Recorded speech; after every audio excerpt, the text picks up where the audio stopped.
Lovely students, कैसे हो आप लोग सब? आई होप आप बहुत बढ़िया होगे और अभी तक चैप्टर सारा समझ में आ रहा होगा। एंड अगर आपने इससे पहले के पार्ट्स नहीं देखे तो बीच में से चैप्टर मत स्टार्ट करो, पहले के पार्ट्स देखो एंड देन कंटिन्यू करते हैं हम अब इस पार्ट को। अब हम बात करते हैं 3.10 एन अनसॉल्व्ड मिस्ट्री। और ये क्या है? The Collatz conjecture. ये नाम ही इतना अजीब सा है। इसमें क्या है जरा देखो, कुछ यहाँ पे हमें नंबर्स दे रखे हैं, सीक्वेंस दे रखे हैं, इनका जरा पैटर्न देखते हैं। 12, 6, 3, फिर नंबर बढ़ गया 10, 5, 16, कभी नंबर बढ़ रहा है कभी कम हो रहा है। देन 8, 4, 2, 1, फिर नेक्स्ट हमारा 17 से शुरू हो रहा है। 17, 52, 26, 13, 40, 20, 10, फिर 10 आ गया और उसके बाद सेम जा रहा है 5, 16, 8, 4, 2, 1। नेक्स्ट यहाँ पे 21 से शुरू हुआ, 21, 64, 32, 16, फिर 16 आते ही 8, 4, 2, 1, सेम जा रहा है। यहाँ पे देखो 22, 11, 34, 17, 52, 26, 13, 40, 20, फिर 10, 5, 16। मतलब यहाँ पे हमने एक चीज जो समझ आ रही है मोटी मोटी कि भैया अलग अलग नंबर से शुरू कर रहे हैं, घूम फिर के लास्ट में यही पहुंच रहे हैं, यही 8, 4, 2, 1, 16, 8, 4, 2, 1, यही पैटर्न हमें दिख रहा है। अब ये बन कैसे रहे? यहाँ पे जैसे हमने देखा था जब हम पैटर्न चैप्टर कर रहे थे कि +2 चल रहा है या कुछ नंबर मल्टीप्लाई हो रहा है या किसी का स्क्वायर है, कि ये सब चीजें हमने अलग अलग पैटर्न्स देखे थे। यहाँ पे अगर मैं पैटर्न्स देखूं 12 से 6 पे आए, बेसिकली क्या कर दिया, हाफ कर दिया, फिर 6 को फिर से हाफ किया, 3 आ गया। लेकिन 3 में क्या किया कि 10 आ गया। 3 के टेबल में तो 10 भी नहीं आता, 3 इंटू 3 करेंगे तो 9 आएगा, चलो +1 हो गया। फिर 10 का आधा किया, 5 आ गया, फिर यहाँ पे 5 पे फिर एक बड़ा नंबर आ गया, फिर 16 का आधा किया, 8 आ गया, 8 का आधा 4, 4 का आधा 2 और 2 का आधा 1। सो यहाँ पे एक जो समझ में आ रहा है वो तो ये आ रहा है कि जब भी ये नंबर्स, और ये नंबर्स कैसे दिख रहे हैं, इवन नंबर्स, तो जब भी कोई इवन नंबर आ रहा है तो क्या कर रहे हैं हम, हाफ कर रहे हैं। जैसे देखो यहाँ पे 26 एक इवन नंबर या 52 एक इवन नंबर है, उसका आधा किया 26, उसका आधा किया 13, फिर 40 एक इवन नंबर है, उसका आधा 20, उसका आधा 10, 10 एक इवन है, फिर आधा किया। लेकिन ऑड में क्या चल रहा है, ऑड नंबर्स में क्या चल रहा है, इवन का तो प्लस चल गया, पता चल गया कि जैसे या कोई इवन नंबर आ रहा है उसको हम आधा कर रहे हैं। लेकिन ऑड नंबर्स में क्या हो रहा है वो देखते हैं जरा। आओ जरा 2-4 यहाँ पे ऑड नंबर्स देखें। सो इधर सबसे पहले है 3, तो यहाँ पे हमने देखा 3 से 10 पे पहुंचने के लिए 3 3 जा 9 +1, ठीक है, यहाँ पे तो सेट बेटर है। फिर अगर यही चीज मैं 5 पे देखूं, सो 5 इंटू 3 15 +1 16, परफेक्ट। और कोई देखे 17 को देखते हैं, तो 17 इंटू 3 51 +1 52। तो मतलब क्या ग्रैप्स किया हमने यहाँ से कि भैया अगर ऑड नंबर है तो उसको मल्टीप्लाई करा जा रहा है 3 से और फिर उसमें +1 किया जा रहा है। तो यहाँ पे हमने इसमें क्या समझा कि if you get a even number, अगर एक इवन नंबर आ जाए तो अगला नंबर उसका हाफ कर दो और लिख दो। अगर आपके पास एक ऑड नंबर है तो जो भी नंबर है उसको मल्टीप्लाई करो 3 से, जो तुम्हारे पास आए उसमें +1 कर दो। यही देख रहे हैं हम हर जगह। कोई रैंडम उठा के देख लो, 34 इवन है, उसका आधा 17 ऑड है, मल्टीप्लाई बाय 3 51 +1 52। सो ये हमारा यहाँ पे सेट बैठ रहा है। तो ये हमने सीखा, इवन दिखे तो उसका हाफ कर दो, ऑड दिखे तो मल्टीप्लाई बाय 3 +1 कर दो, ठीक है, ये तो हमें समझ में आ गया। अब देखते हैं, the sequence will always reach 1 regardless of the whole number you start with. अब यहाँ पे जो अनसॉल्व्ड मिस्ट्री है वो ये है कि आप किसी भी नंबर से स्टार्ट कर लो, कोई भी नंबर रैंडम ले लो, घूम फिर के यही इवन ऑड वाले रूल्स लगा लगा के आप लास्ट में 1 पे पहुंच जा रहे हो, ठीक है। चलो देखते हैं और कुछ एग्जांपल्स भी देखते हैं। Make some more Collatz sequence like those above starting with your favourite whole number, do you always reach 1। चलो कोई भी रैंडम, लेट्स सपोज मेरा फेवरेट नंबर 12 है, ठीक है, 12 का हाफ किया 6 कर दिया, 6 का हाफ किया 3 हो जाएगा कि इवन है ना। अब ये ऑड आ गया, ऑड में क्या करते हैं, 3 इंटू 3 9 +1 10 हो गया, 10 एक इवन नंबर है, हाफ कर दो 5 हो गया, 5 एक ऑड नंबर है, 5 इंटू 3 15 +1 16 आ गया, 16 एक इवन नंबर है, हाफ किया 8 हो गया, 8 को हाफ किया 4 हो गया, 4 को हाफ किया 2 हो गया, 2 को हाफ किया 1 हो गया। तो मैंने ऐसे ही रैंडम 12 से स्टार्ट किया एंड घूम फिर के मैं 1 पे पहुंच गई। ये आप भी करना, मजा आएगा, इसमें तो इजी है। आप भी अपना फेवरेट नंबर यहाँ पे कोई लेना एंड रूल क्या लगाना है, इवन नंबर है अगर वो सो उसको हाफ कर दो, अगर वो ऑड नंबर है so multiply by 3 then plus 1। ठीक है, आगे क्या लिखा है, collapse conjecture is one of the most famous unsolved problem in mathematics. तो ये जो कंसेप्ट आप समझ रहे हो ना, ये अभी तक सॉल्व नहीं हो पाया कि ऐसा कैसे होता है कि बार बार ये करते करते करते करते किसी भी नंबर से स्टार्ट करके हम 1 पे पहुंच जाते हैं। ठीक है, चलो अब आगे बढ़ते हैं, आगे देखते हैं सिंपल एस्टिमेशन। ये बड़े मजेदार चीज है, इसमें कभी कोई बच्चा गलत कर ही नहीं सकता। हमें एस्टिमेट करना है। एस्टिमेशन क्या होता है, जैसे अगर मैं आपसे पूछूं कि आपकी क्लास में कितने बच्चे हैं, वो तो शायद आपको पता होगा कि हाँ 40 हैं, 35 हैं। अगर मैं आपसे पूछूं पूरे स्कूल में कितने बच्चे हैं, अब जो आपका एडमिनिस्ट्रेशन वाला डिपार्टमेंट है उनको तो नंबर ऑफ स्टूडेंट्स पता होगा कि हाँ भैया पूरे स्कूल में 5000 बच्चे हैं, 3000 बच्चे हैं, 2000 बच्चे हैं। लेकिन आप क्या बोलोगे, मेरे हिसाब से 2000 के आसपास होंगे, है ना। या मैं आपसे पूछूं कि आपकी पूरी कॉलोनी में कितने जने रहते हैं, या आप किसी शादी में गए, आपको क्या लगता है कितने जने आए होंगे, तो हम बोलते हैं यार 100-150 के आसपास होंगे। सो ये सब क्या है, ये है एस्टिमेशन, कि हम एस्टिमेट कर रहे हैं इसके आसपास होगा। ठीक है, इसी को बोलते हैं एस्टिमेट करना। जैसे यहाँ पे वही क्वेश्चन था, how many students are in your school. अब आपको लग सकता है यार 1000 होंगे, 500 बच्चे होंगे, 2000 बच्चे होंगे, जो भी आपका स्कूल का साइज है उसके हिसाब से। नाउ प्रोमिता's class section has 32 children. The other two sections of a class have 29 and 35 children. So she estimated the number of children in her class to be about 100. Along with class 6, her school also has class 7 to 10. And each class has 3 sections. She assumed a similar number in each case and estimated the number of students in her school to be around 500. अब इस लड़की के पास क्या है, जैसे मैंने आपको बोला कि देखो बेटा आप मान लो आपकी क्लास में 20 बच्चे हैं, ठीक है। अब आप सेक्शन ए में हो, अभी सेक्शन बी भी है, सेक्शन सी भी है, तो आप रैंडम करोगे यार 20 हमारी क्लास में, मान लो 20 ही यहाँ पे भी होंगे। सो 20 × 3 आपने कहा 60 बच्चे तो हमारे 6th क्लास के हो गए। फिर आपने बोला यार 7th क्लास में ए सेक्शन में 30 बच्चे हैं, सो मान लिया हमने बी सेक्शन में भी इतने ही होंगे, सी में भी इतने ही होंगे। सो फिर 30 × 3 क्या कितना हो जाएगा, 3 3 9 कि यार 90 बच्चे ये हो गए।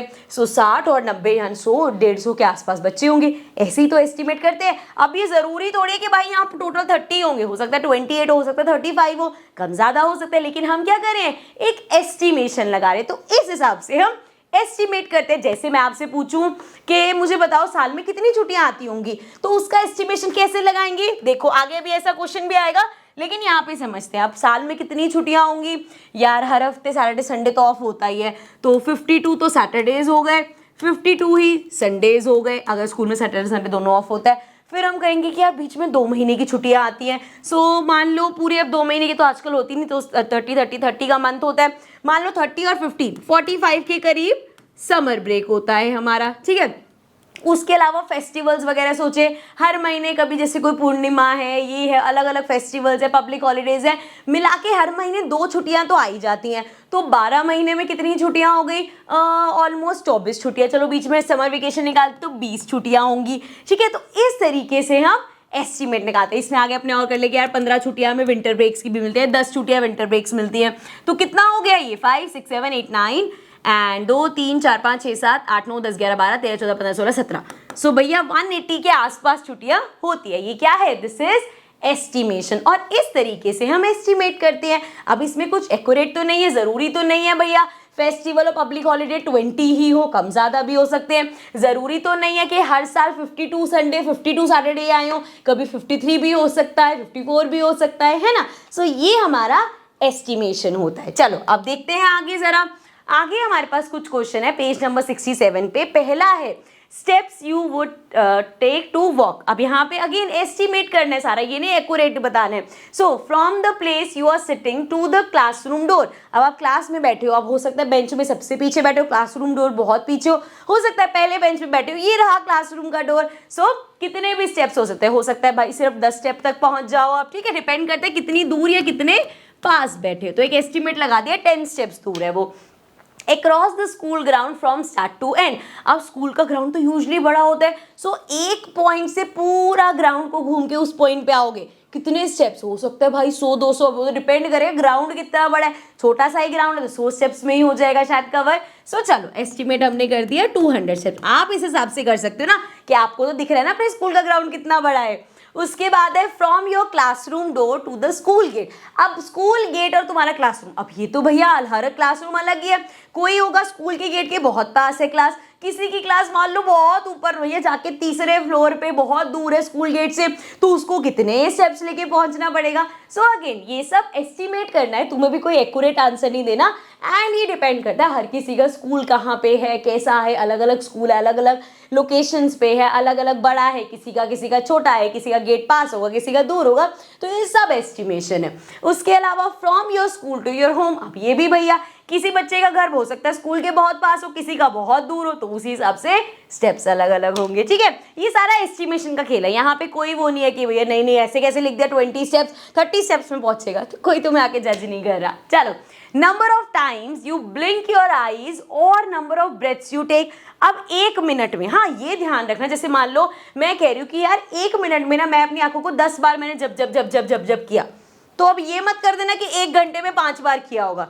जब 1 मिनट में मैं 10 बार कर रही हूँ तो 1 घंटे में तो उससे ज्यादा ही करूंगी ना, तो ऐसा एस्टिमेशन भी मत कर देना कि गलत ही हो जाए। अब 1 घंटे में जब 1 मिनट में मैं 10 बार कर रही हूँ, सो 1 घंटे 24 आवर्स में 24 आवर्स कह रही हूँ, 1 आवर में कितने मिनट्स होते हैं देखो जरा। 1 आवर में तो ये पूरी करने की जरूरत नहीं, मैं तुम्हें समझाने के लिए कर रही हूँ। 1 घंटे में 60 मिनट्स होते हैं। अभी मैंने बोला कि 1 मिनट में मैं 10 बार कर रही हूँ, तो 60 मिनट्स में कितनी बार करूंगी, 600 बार ब्लिंक करूंगी। और पूरे दिन में 24 आवर्स होते हैं, 1 आवर में मैं 600 बार अगर कर रही हूँ, तो पूरे दिन में 24 घंटों में मैं 24 × 6 कर लेना, ये हमारा आ जाएगा।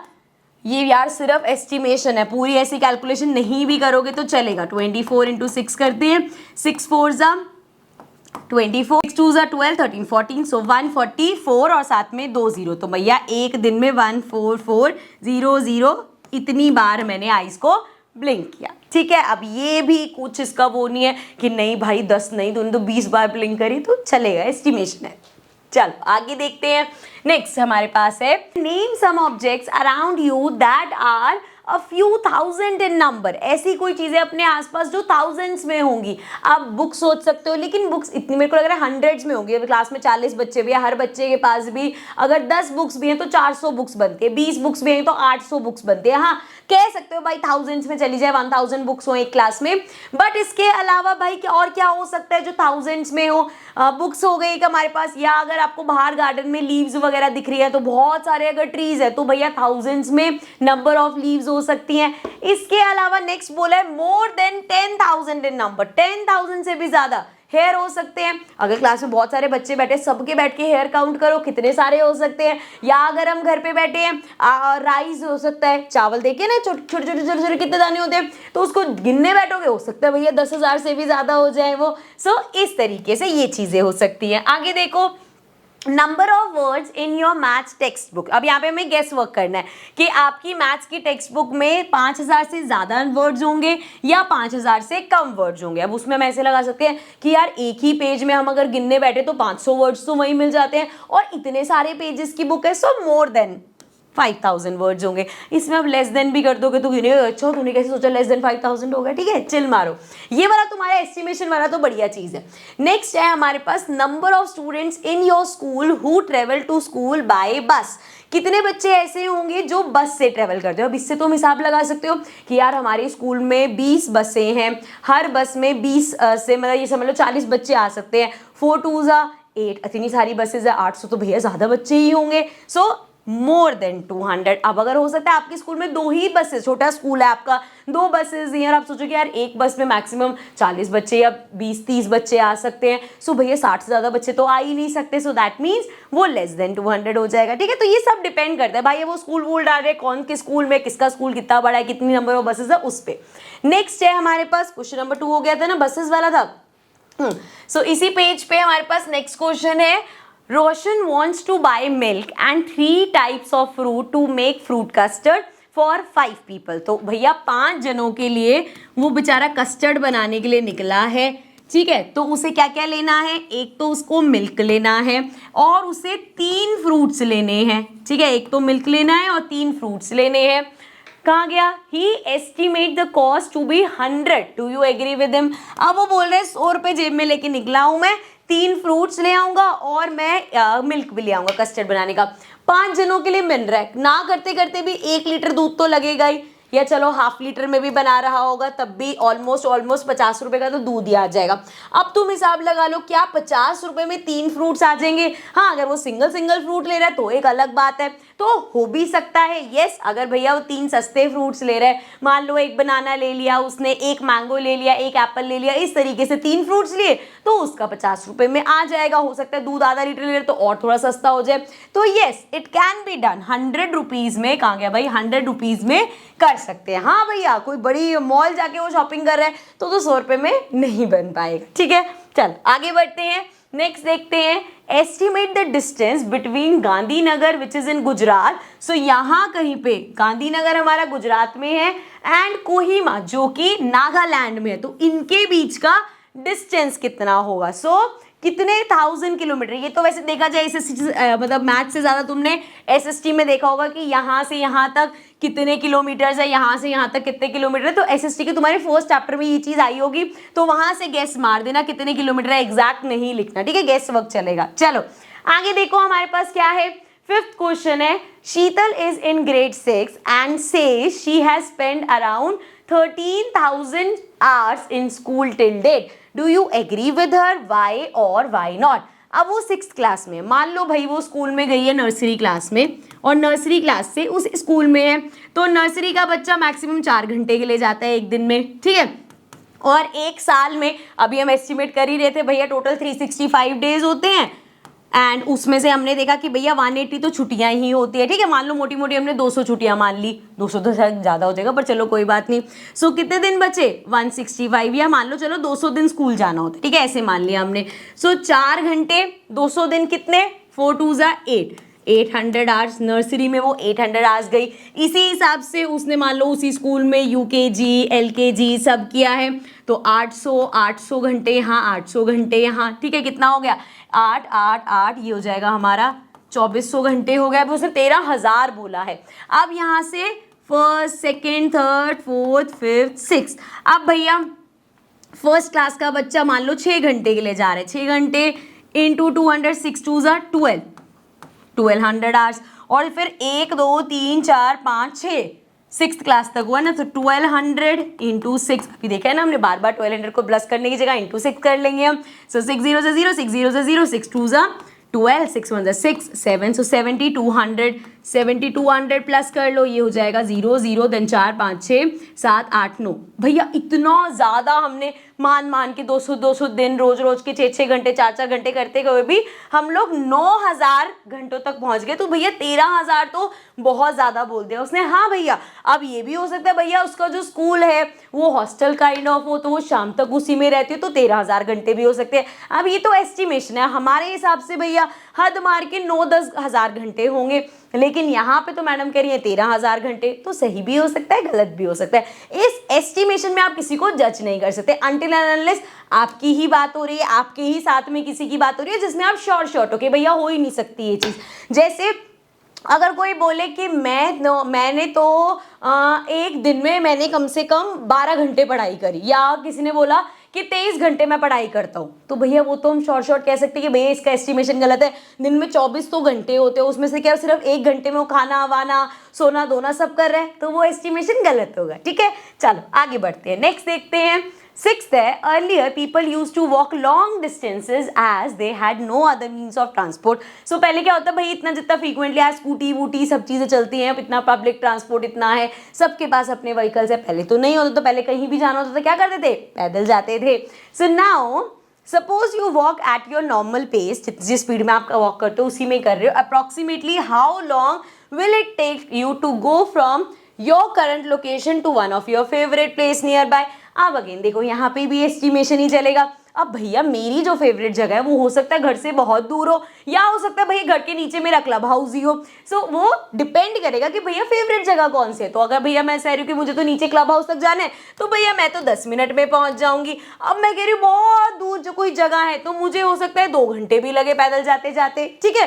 Then your current location to any neighbouring state capital city. अब अपनी जगह से तुम्हें दूसरे स्टेट में जाना है, इसमें भी देखो, मान लो अभी if I am staying in Noida और मुझे दिल्ली तक जाना है, तो मुझे हाँ गाड़ी में तो आधा घंटा लगेगा, पर पैदल हो सकता है 3-4 घंटे लग जाए। अब यहीं से ही मैं कहूँ कि मुझे किसी और स्टेट में, थोड़ा दूर वाले स्टेट में जा रहे हैं, वैसे तो नेबरिंग स्टेट ही बोला, बट फिर भी मान के चलो कि 4-5 घंटे तो आराम से लगेंगे, ठीक है, ज्यादा भी लग सकते हैं। नेक्स्ट है the southernmost point in India to the northernmost point in India. अब इंडिया के बिल्कुल बॉटम से लेके आप इंडिया के टॉप तक पैदल जा रहे हो, पता नहीं घंटे तो छोड़ो कितने दिन लग जाएंगे, है ना। कहा ना करते करते भी मुझे लग रहा है अगर ऐसा कोई करेगा तो भैया उसको कम से कम 1-2 महीने लग सकते हैं, है ना। इतना पैदल पहली बार तो कोई चल ही नहीं पाएगा, पर अगर कोई चल के जाता भी है तो इट विल टेक मंथ्स या many days. Okay, so guys अभी के लिए इतना काफी है। इसके आगे का जो रिमेनिंग चैप्टर है वो हम अपने नेक्स्ट पार्ट में कंटिन्यू करेंगे। नीचे आपको प्लेलिस्ट का लिंक मिल जाएगा, वहां लाइन वाइज आपको सारे पार्ट्स मिल जाएंगे। So I will see you all in the next video. Bye bye for now.